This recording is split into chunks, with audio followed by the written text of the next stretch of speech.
नमस्कार दोस्तों, स्वागत है आपका स्टडी विथ रईस में। दोस्तों, इस वीडियो में बात करने वाले हैं बिहार दरोगा भर्ती परीक्षा 2023 के रिगार्डिंग। जैसा कि आप लोग के मालूम होगा कि आज यानी 17 दिसंबर को बिहार दरोगा 1275 पदों के लिए प्रीलिम्स एग्जाम कंडक्ट कराया गया। दोस्तों, आज 10 बजे से लेकर के 12 बजे तक परीक्षा आयोजित कराया गया। सभी जगह परीक्षा शांतिपूर्ण हुआ। तो दोस्तों, कुछ प्रश्न लेकर के आए हैं यहाँ पे आप लोग को। इसमें कुल मिलाकर के 52 प्रश्न आप लोग को बताने वाले हैं, जो कि 100% रियल है। अगर आप पेपर दे करके आए हैं तो आपको पता ही चल जाएगा कि ये प्रश्न रियल है या गलत। तो दोस्तों, यहाँ पे कुछ प्रश्न देख सकते हैं। जैसे में पूछा गया था, कौशाम्बी महाजनपद किसकी राजधानी है? कोसी नदी गंगा में कहाँ मिलती है? वास्को डी गामा कब भारत आया था? 14वें राष्ट्रपति कौन थे? और एशियाई देशों की बैठक 2023 में कहाँ हुआ? ये सारे प्रश्न पूछे गए हैं। तो एक एक करके सारे प्रश्न देखते हैं। इससे पहले अगर चैनल पर पहली बार विजिट कर रहे हैं तो चैनल को सब्सक्राइब कर ले, बेल आइकन को प्रेस कर ले फ्यूचर में सबसे पहले वीडियो प्राप्त करने के लिए। तो दोस्तों, देख सकते हैं यहाँ पे बिहार एसआई आस्केड क्वेश्चन 17 दिसंबर फर्स्ट शिफ्ट का। दोस्तों, ये प्रश्न है क्योंकि फर्स्ट शिफ्ट का ही अभी पेपर समाप्त हुआ है। पहला प्रश्न पूछा गया था, कौशाम्बी किस महाजनपद की राजधानी है? दोस्तों, कौशाम्बी जो महाजनपद थे, जो 16 महाजनपद थे, उसमें वत्स का जो राजधानी था कौशाम्बी था। वही पूछा गया था दोस्तों कि अनुच्छेद 368 का संबंध किससे है? तो दोस्तों, ये संविधान संशोधन से संबंधित है। गंगा नदी के किनारे निम्न में से कौन सा शहर स्थित है? दोस्तों, ये पूछा गया था भी। तो ये भागलपुर जो शहर है गंगा नदी के किनारे स्थित है। यहाँ पे दोस्तों 4 ऑप्शन दे रखे थे, उसमें से भागलपुर ही स्थित था। उसके बाद पूछा गया था कि वास्को डी गामा भारत कब आया था? तो वास्को डी गामा 1498 ईस्वी में भारत आया था। वही पूछा गया था कि 14th प्रेसिडेंट ऑफ इंडिया कौन थे? तो रामनाथ कोविंद थे, 14वें भारत के प्रेसिडेंट थे। सिगरेट में क्या पाया जाता है? ये प्रश्न पूछा गया था। तो सिगरेट में निकोटीन पाया जाता है। वही पूछा गया था दोस्तों कि कोसी नदी गंगा में कहाँ मिलती है? तो कोसी नदी जो है कटिहार में मिलती है। 8वां प्रश्न पूछा गया था कि 8वां जो प्रश्न है कि आसियान देशों का बैठक 2023 में कहाँ हुआ? दोस्तों, आसियान देशों का जो बैठक जो हुआ है जाकार्ता में हुआ है। जाकार्ता में हुआ था, जहाँ प्रधानमंत्री भाग लिए थे। और यही हाल फिलहाल में सितंबर में हुआ था। 7 सितंबर को दोस्तों ये कंडक्ट करवाया गया था। नेक्स्ट प्रश्न है कि बिहार का कुल क्षेत्रफल कितना है? दोस्तों, 94,163 किलोमीटर स्क्वायर यहाँ पे क्षेत्रफल है। वही दोस्तों, 10वां प्रश्न है, एक भारतीय राज्य के रूप में बिहार कब बना था? तो 22 मार्च 1912 ईस्वी को एक भारतीय राज्य के रूप में बिहार बना था। दोस्तों, 8वीं जो प्रश्न पूछा गया था कि 2003 में कौन सी भाषा को 8वीं अनुसूची में जोड़ा गया था? तो भारतीय संविधान में अभी कुल मिलाकर के 22 भाषाएं हैं।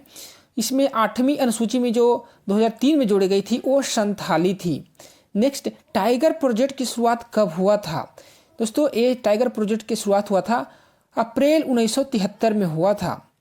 उसके बाद 13वां नंबर प्रश्न है कि एक राष्ट्र एक उर्वरक परियोजना शुरुआत किसके द्वारा किया गया है? तो दोस्तों, एक राष्ट्र एक उर्वरक परियोजना भारतीय प्रधानमंत्री पीएम यानी नरेंद्र मोदी के द्वारा किया गया है। नेक्स्ट है वैश्विक आतंकवाद सूचकांक 2023 में भारत को स्थान क्या रहा है? तो वैश्विक आतंकवाद सूचकांक में यहाँ पे 13वां स्थान रहा है। दोस्तों, सूचकांक से 2 प्रश्न पूछे गए थे। एक और आप लोग आगे बताऊंगा। विश्व का प्रथम 3D प्रिंटेड रॉकेट का नाम क्या है? बहुत ही अच्छा प्रश्न पूछा गया था। ये टेरॉन 1 है, 3D प्रिंटेड। क्षेत्रीय ग्रामीण बैंक की स्थापना कब की गई थी? तो क्षेत्रीय बैंक की जो स्थापना किया गया था आप लोग भी जानते होंगे, आसान क्वेश्चन था, 1975 में किया गया। 2 अक्टूबर 1975 को क्षेत्रीय ग्रामीण बैंक की स्थापना किया गया था। निम्नलिखित में से कौन सी क्षारीय विलयन नहीं है? दोस्तों, केमिस्ट्री का प्रश्न पूछा गया था। इसमें यहाँ पे COH, NOH, calcium hydroxide, sodium hydroxide, magnesium hydroxide, aluminium hydroxide. तो दोस्तों, एल्युमिनियम हाइड्रोक्साइड जो होता है क्षारीय विलयन नहीं होता है। मत्स्य एवं खनन किस क्षेत्र के अंतर्गत आते हैं? तो मत्स्य खनन जो होते हैं प्राथमिक क्षेत्र में आते हैं। जैसे में कृषि भी प्राथमिक क्षेत्र के अंतर्गत आते हैं। पूछा गया था दोस्तों एक नदी से कि जवई नदी किसकी सहायक नदी है। दोस्तों ये ट्रेंड रहा है, बिहार दरोगा में एक प्रश्न ऐसा पूछता ही है नदी से रिलेटेड। यहाँ जवई नदी पूछा गया था कि जवई नदी किस सहायक नदी है, तो लूनी की सहायक नदी है। उसके बाद पूछा गया था एक माउंट कोबे कहाँ स्थित है। दोस्तों इंडिया में ही है, और दोस्तों ये जो है आपको अंडमान निकोबार में, यानी उत्तरी अंडमान निकोबार, यहाँ पे टू दी पॉइंट पूछा गया था कि दक्षिणी अंडमान में कि उत्तरी अंडमान में कि यहाँ पे साउथ में कि ईस्ट में, ऐसा करके पूछा गया था। तो इसका राइट जो आंसर होगा नॉर्थ अंडमान में होगा। किस ग्रह विशिष्ट गुण चुंबकीय क्षेत्र है। दोस्तों चुंबकीय क्षेत्र विशिष्ट गुण वाला जो ग्रह है वो बुध है। सिंधु सभ्यता किस काल में पड़ता है, ये प्रश्न पूछा गया था, लैंग्वेज बना कर देखा था। तो दोस्तों ये जो है प्राग ऐतिहासिक काल में सिंधु सभ्यता पड़ता है। वही पूछा गया था कि एस्ट्रोजन क्या है। एस्ट्रोजन दोस्तों एक हार्मोन है। एस्ट्रोजन क्या है, एक हार्मोन है। ये आसान प्रश्न पूछा गया था। ट्रिपल एंटीजन के बारे में पूछा था। ट्रिपल एंटीजन में पूछा गया था कि इसे ट्रिपल एंटीजन किसके लिए पकड़ता है। तो दोस्तों ये जो वैक्सीन जो पड़ता है कुकुर खांसी, टिटनेस और डिप्थीरिया के लिए पड़ता है। अति चालकता का लक्षण क्या होता है। दोस्तों अति चालकता उसी को होगा जिसमें उच्च परागमता शक्ति होगी, उच्च परागमा शक्ति होगा, वो अति चालकता होगा। निम्नलिखित में से, निम्न राज्यों में से सभा के समान सीटें हैं। दोस्तों यहाँ पे राज्यसभा का पूछा गया था कि राज्यसभा के सीटें कौन से। यहाँ पे 4 ऑप्शन दे रखे थे, जैसे केरल, तमिलनाडु दे रखा था, केरल बिहार दे रखा था, राजस्थान बिहार दे रखा था। यहाँ पे एक ऑप्शन में देखा था बिहार और बंगाल। दोस्तों बिहार में भी 16 सीटें हैं और पश्चिम बंगाल में भी राज्यसभा के 16 सीटें हैं। तो दोस्तों ये राइट आंसर हो जाएगा। वही पूछा गया था कि लोकसभा तथा विधानसभा में सीटों की ये संख्या 2026 तक यथावत रहेगा। दोस्तों ये किस संविधान संशोधन के तहत ये फिक्स किया गया था। तो 84वां संवैधानिक संशोधन के द्वारा ये फिक्स किया गया था कि लोकसभा और विधानसभा की जो सीटें हैं 2026 तक सेम रहेगा, कोई चेंज नहीं होगा। उसके बाद नेक्स्ट पूछा गया था कि ICU यानी अंतर्राष्ट्रीय खगोलीय संघ का मुख्यालय कहाँ है।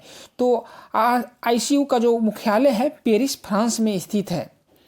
उसके बाद पूछा था टेरिटोरियल वाटर कितने नॉटिकल मील तक होता है। तो दोस्तों भारतीय टेरिटोरियल जो होता है ये 12 नॉटिकल मील तक एरिया होता है। जैसे में हमारा देश है, उसके बाद में कोई अदर कंट्री बगल में है, तो दोस्तों जो समुद्र के हिस्से होते हैं उसमें 12 नॉटिकल तक उसी राज्य का हिस्सा होता है। आयोडीन परीक्षण किससे संबंधित है। दोस्तों आयोडीन परीक्षण पूछा गया था, ये बायोलॉजी का क्वेश्चन। तो दोस्तों आयोडीन परीक्षण जो होता है स्टार्च से या कार्बोहाइड्रेट से इसका भी हो सकता है। स्टार्च का मतलब कार्बोहाइड्रेट से, कार्बोहाइड्रेट की जांच करने के लिए आयोडीन परीक्षण की कराया जाता है। उसके बाद पूछा गया था कि उच्चतम आयनन वाला तत्व कौन है। उच्चतम आयनन वाला तत्व बहुत ही हाईलाइटेड क्वेश्चन है। हीलियम जो होता है सबसे अधिक आयनन क्षमता वाला तत्व होता है। अंतर्राष्ट्रीय सौर गठबंधन दोस्तों बहुत ही इंपॉर्टेंट क्वेश्चन है, क्योंकि इसका जो मुख्यालय है भारत में ही है। इसके पूछा गया है कि अंतर्राष्ट्रीय सौर गठबंधन के नए अध्यक्ष कौन है। दोस्तों RK सिंह बनाए गए हैं, जिसका स्थापना 2015 में किया गया था। गुड़गांव हरियाणा इसका हेडक्वार्टर है। जलदूत ऐप किस मंत्रालय के द्वारा ये जारी किया गया है। बहुत ही अच्छा क्वेश्चन था जलदूत ऐप। यहाँ पे बहुत से अभ्यर्थी यहाँ पे दूसरे ऑप्शन लगा के आ गए, लेकिन इसका दोस्तों राइट आंसर जो है ग्रामीण विकास मंत्रालय के द्वारा ये जारी किया गया है। उसके बाद पूछा गया था ऑक्टोपस। ऑक्टोपस जो है किस संघ की जंतु है। ऑक्टोपस जो है मोलस्का संघ की जंतु है। ऑक्टोपस हो गया, घोंघा हो गया, सिपिया हो गया, ये सारे जो है मोलस्का संघ के जंतु है। उसके बाद पूछा गया था कि हरगोविंद खुराना को नोबेल पुरस्कार किस क्षेत्र में मिला था, किससे संबंधित पूछा था। तो दोस्तों हरगोविंद खुराना का जो नोबेल पुरस्कार मिला था जीन संश्लेषण के लिए दिया गया था। वही पूछा गया था कि रुधिर एवं लसिका किस प्रकार के उत्तक है। दोस्तों रुधिर जो होते हैं संयोजिक उत्तक होता है, ये तरल प्रकार के संयोजी उत्तक होते हैं। उसके बाद बाल्कन प्लान क्या था, बहुत ही अच्छा क्वेश्चन पूछा गया था। दोस्तों बाल्कन प्लान जो था ना, भारतीय संविधान को यहाँ देख सकते हैं, भारत 1947 में भारत के स्वतंत्रता अधिनियम से संबंधित था। ये बाल्कन प्लान बनाया गया था जब भारत आज़ाद हुआ था, उस समय बाल्कन प्लान के तहत में 1947 में ये प्लान बनाया गया था। परम ताप नियम किससे संबंधित है। दोस्तों परम ताप आप लोग आराम से लगा दिए होंगे। परम ताप जो है चार्ल्स नियम से संबंधित होता है। पीएच स्केल बहुत ही अच्छा क्वेश्चन पूछा गया था। पीएच स्केल जो की खोज किया था किसके द्वारा किया गया था, तो सोरेनसन के द्वारा पीएच स्केल की खोज किया गया था। परमाणु के नाभिक में कौन कौन से तत्व पाए जाते हैं, बहुत अच्छा क्वेश्चन था। प्रोटॉन और न्यूट्रॉन जो होते हैं परमाणु के नाभिक में पाए जाते हैं, जबकि इलेक्ट्रॉन जो होते हैं नाभिक के चारों ओर चक्कर लगाते हैं। एक एक पृथ्वी पर एक परिवार भविष्य विषय क्या है। दोस्तों G20 के जो यहाँ पे पूछे गए थे थीम की से, जो G20 का जो भारत में शिखर सम्मेलन आयोजित हुआ उसका थीम क्या था, एक पृथ्वी एक परिवार एक भविष्य यहाँ पे रखा गया था। पानीपत के तीसरी युद्ध के समय पेशवा कौन थे। बहुत ही अच्छा क्वेश्चन पूछता था दोस्तों, यहाँ पे अभ्यर्थी कंफ्यूज हुए हैं। जिसका राइट जो आंसर है बालाजी बाजीराव थे, पानीपत के तीसरे युद्ध के समय वहाँ के पेशवा थे। उसके बाद जेंडर गैप रिपोर्ट पूछा गया था कि जेंडर गैप रिपोर्ट किस मंत्रालय के द्वारा जारी किया जाता है। तो दोस्तों विश्व आर्थिक मंच के द्वारा विश्व जेंडर गैप रिपोर्ट प्रकाशित किया जाता है। जिहाद के नारा, दोस्तों जिहाद के नारा जो दिया था खानवा के युद्ध ने बाबर ने दिया था। ढोल और सादिया पुल, दोस्तों ढोल और सादिया जो अभी सबसे लंबी पुल बनी है कि निर्माण किस नदी पर हुआ है। तो ढोल और सादिया जो असम में लोहित नदी पर हुआ है। किस राज्य का अधिकतम सीमा है। दोस्तों सर्वाधिक जो सीमा लगने वाला राज्य जो है यूपी है। यूपी दोस्तों यहाँ पे सर्वाधिक सीमा लगते हैं। उसके बाद पूछा गया था कि अजीर्ण के इलाज के लिए उपयोग होता है। दोस्तों अजीर्ण क्या होता है। अजीर्ण जो होता है इलाज के लिए भी उपयोग किया जाता है, क्योंकि इसमें एंटासिड पाया जाता है, इसीलिए अजीर्ण का इलाज के रूप में प्रयोग करते हैं और ये एंटीबायोटिक होता है। AC टू DC यानी AC को DC में कौन बदलता है। बहुत ही अच्छा क्वेश्चन था यहाँ फिजिक्स से। तो ये रेक्टिफायर जो होता है AC को DC में बदलता है। वही पूछा गया था कि अभिनव भारत का गठन किसके द्वारा किया गया था। तो अभिनव भारत की जो गठन किया गया था BD सावरकर के द्वारा किया गया था। और एक प्रश्न पूछा गया था कि पंचायती राज का संबंध किससे है। ऑप्शन यहाँ पर 4 दे रखे थे, उसमें से जो इसका राइट आंसर होगा 73वां संवैधानिक संशोधन 1973 में जो हुआ था, जिसमें पंचायती राज लागू किया गया था, इससे संबंधित है। उसके बाद पूछा गया था कि सर्वाधिक ऊंचाई पर स्थित दर्रा कौन है। भारत में सर्वाधिक ऊंचाई पर स्थित दर्रा, बहुत अच्छा क्वेश्चन था दोस्तों, चांगजी दीवान। दोस्तों ये बहुत अभ्यर्थी कंफ्यूज हो रहे थे यहाँ पे, लेकिन यहाँ पे काराकोरम दर्रा बहुत लोग लगा के आए हैं, लेकिन दोस्तों यहाँ पे चांगजी दीवान जो दर्रा है ये सर्वाधिक ऊंचाई पर स्थित भारत के दर्रा है। उसके बाद पूछा था कि जनजाति से पूछा गया था कि डाफर जनजाति किस राज्य में स्थित है। तो दोस्तों डाफर जो जनजाति है ना ये गुजरात राज्य में पाया जाता है। तो दोस्तों ये रहा 52 प्रश्न जो कि पूछे गए। और दोस्तों ये आगे के जो प्रश्न होंगे आपको पार्ट 2 बना देंगे। पार्ट 2 में आपको जितने भी प्रश्न मिल जाएंगे, अगर देखते हैं कितने 30 से 40 अगर प्रश्न मिलेंगे तो ज़्यादा से ज़्यादा कोशिश करेंगे कि आपका मैक्सिमम क्वेश्चन हम आप तक पहुँचाएँ। दोस्तों एग्जाम लेवल की बात करें, दोस्तों एग्जाम जो रहा है आपका ज़्यादा हार्ड नहीं कहा जा सकता है। आप क्वेश्चन देखे ही होंगे, क्वेश्चन यहाँ पे ज़्यादा हार्ड नहीं था। दोस्तों एग्जाम जो है मॉडरेट लेवल का कहा जाता है। हालांकि अभी आप लोग यहाँ देख रहे होंगे तो लग रहा है कि आसान है, पर दोस्तों एग्जामिनेशन हॉल में ये प्रश्न सोल्व करना थोड़ा सा कठिन हो जाता है। तो दोस्तों एग्जाम जो है मॉडरेट लेवल के है। कट ऑफ मार्क्स तो दोस्तों एवरेज जाना ही जाना है। दोस्तों ये मान के चलिए जो 2022 में जो कट ऑफ मार्क्स गया था उसे यहाँ पे कम से कम 3 से 4 नंबर और वृद्धि होने की संभावना है।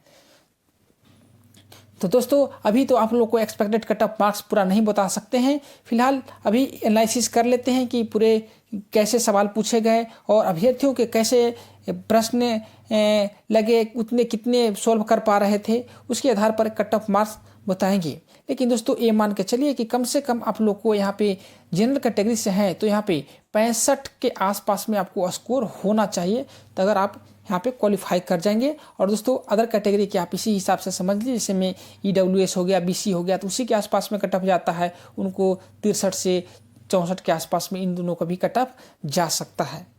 तो दोस्तों ओवरऑल कहा जाए कि एग्जाम मॉडरेट रहा है और यहाँ पे अगर आपके मार्क्स 65 प्लस जा रहे हैं अनरिजर्व कैटेगरी के तो आप बिल्कुल सेफ हैं। तो दोस्तों आपको वीडियो कैसा लगा, अच्छा लगा तो लाइक सब्सक्राइब एंड शेयर करना ना भूलें। वीडियो देखने के लिए धन्यवाद।